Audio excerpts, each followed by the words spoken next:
आइए शुरू करते हैं अपना आज का विषय जो है नाग छंद।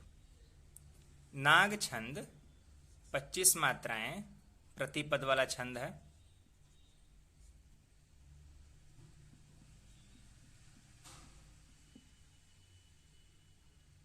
हर एक पद में 25-25 मात्राएं होती है। इसमें थोड़ा ध्यान दीजिएगा क्योंकि विषम संख्या में मात्राएं आ रही हैं, 25 आ रही है। तो खैर उसके लिए कोई ऐसा नहीं है कि कठिन पड़ता है, बहुत आसान छंद है। जब और 4 पद तो इसमें होंगे ही, 4 पद हैं, 2-2 पदों में तुकांतता।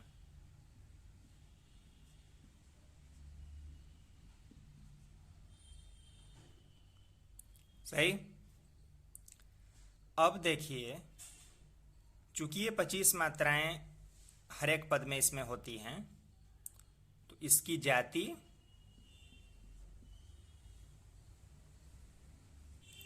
होगी महावतारी।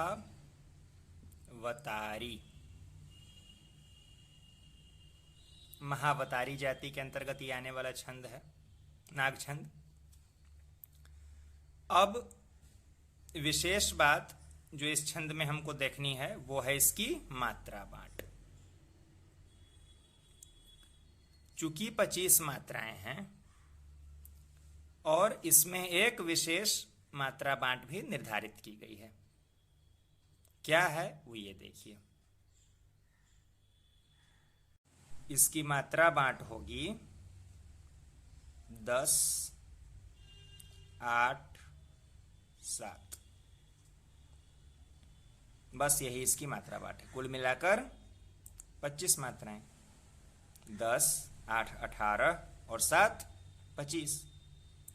ये जो 10 मात्राएं हैं, ये इनको आप समझ रहे हैं अष्टकल गुरु। ये तो खैर अष्टकल है ही। और इसमें आपको बरवै छंद में जो जिस तरह से आप लिखते हैं, बरवै छंद के जो सम चरण होते हैं, दूसरा और चौथा, ठीक उसी का आपको यहां पर पालन करना है। क्योंकि यहां चौकल होगा और पद का अंत, क्योंकि पद का अंत यहीं से होगा, ये त्रिकल रखना है। पद के अंत में ये क्रम आना चाहिए, गुरु और लघु।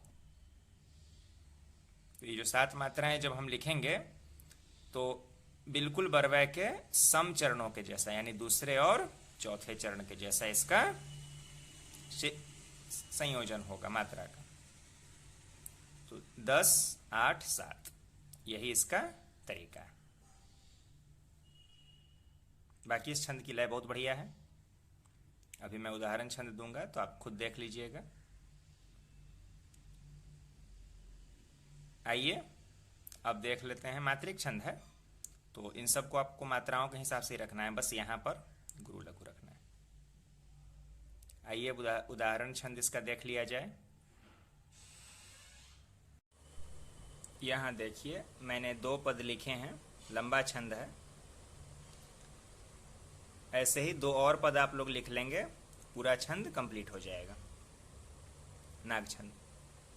आंगन से ज्यादा कहीं न जग में मिलता चैन, अपनी ये बगिया गोद बिठाती हंसते नैन।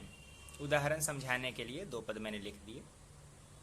यहां पर आप मात्राओं को गिनिए। आंगन से ज्यादा 4, 5, 6, 7, 8, 9, 10 मात्राएं। उसके बाद यति। कहीं न जग में 1, 2, 3, 4, 5, 6, 7, 8 मात्राएं हो गई। यति। मिलता चैन 1, 2, 3, 4, 5, 6, 7 मात्राएं। पदकांत गुरु और लघु से। तो यहां देखिए अपनी ये बगिया, ये हो गया 4, 5, 6, 7, 8, 9, 10। यति। गोद बिठाती 3 और 5, 8 यति, तो 10, 8। हंसते नैन 4 और ये 3, 4 और 3 7, तो 7 मात्राएं यहां आ गई। यानी यहां तक 10 मात्राएं, 10 है।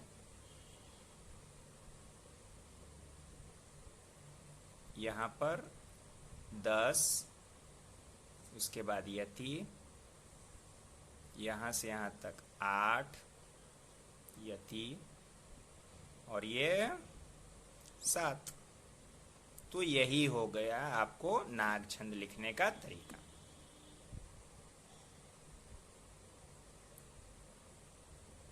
इस छंद को या कोई भी छंद को लिखते समय आपको यही ध्यान रखना है, जो मैं हर वीडियो में बताता हूं, कि भाषा को जितना हो सके प्रतीकों से, बिंबों से, उपमाओं से सजाने की कोशिश करनी चाहिए। ये तो पंक्तियां मैंने समझाने के लिए आपको लिख दी है। जब भी लिखें कुछ नया करने का प्रयास करें। वो मत लिखिए जो बहुत बार कहा जा चुका है, जो बहुत बार पढ़ा जा चुका है। क्योंकि छंद लिखते समय या गीत लिखते समय, कोई भी कविता लिखते समय, कहानी लिखते समय, आपका जो एंगल होता है ना, वही महत्वपूर्ण होता है। नियम तो अलग अलग छंदों के हम जानते समझते सीखते रहते हैं, लेकिन जो एक बात हर छंद के साथ, हर विधा के साथ, चाहे वो गद्य की विधा हो, पद्य की विधा हो, लागू यही होती है, एंगल आपका बहुत महत्वपूर्ण होता है। क्योंकि जब हम किसी भी विचार को नए एंगल से जाकर देखते हैं, नए कोण से जाकर देखते हैं, तो उसमें एक नयापन दिखलाई देता है और एक नई बात पता चलती है हमको भी और हमारे पाठकों को भी। तो वो जो एक रुचि पाठक के मन में आएगी ना, वही आपको नाम दिलाएगी। इस बात का हमेशा ध्यान रखिएगा, जो भी नए लोग सीख रहे हैं। ऐसा नहीं कि कुछ लिखते गए और सिर्फ कागज काले कर रहे हैं, वो वाला काम नहीं करना है। ठीक है, बातें तो होती रहेंगी, हम लोग इसीलिए यहाँ पर हैं।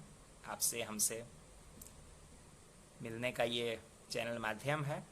पहली बार अगर आए हैं जो लोग, तो सब्सक्राइब जरूर कर लीजिएगा। हम लोग यहाँ पर इसी तरह से सरल भाषा में चर्चा परिचर्चा करते रहते हैं। प्लेलिस्ट में देखिएगा, जिन लोगों ने नहीं देखा है और सीखना चाहते हैं, तो प्लेलिस्ट में अब तक 100 से ज़्यादा वीडियो में अलग अलग विधाओं के अपलोड कर चुका हूँ, बिल्कुल सरल भाषा में, ऐसे ही ट्यूटोरियल बनाकर। ठीक है, इस वीडियो के लिए इतना ही। मिलते हैं हम लोग अगले वीडियो में फिर किसी नए विषय के साथ।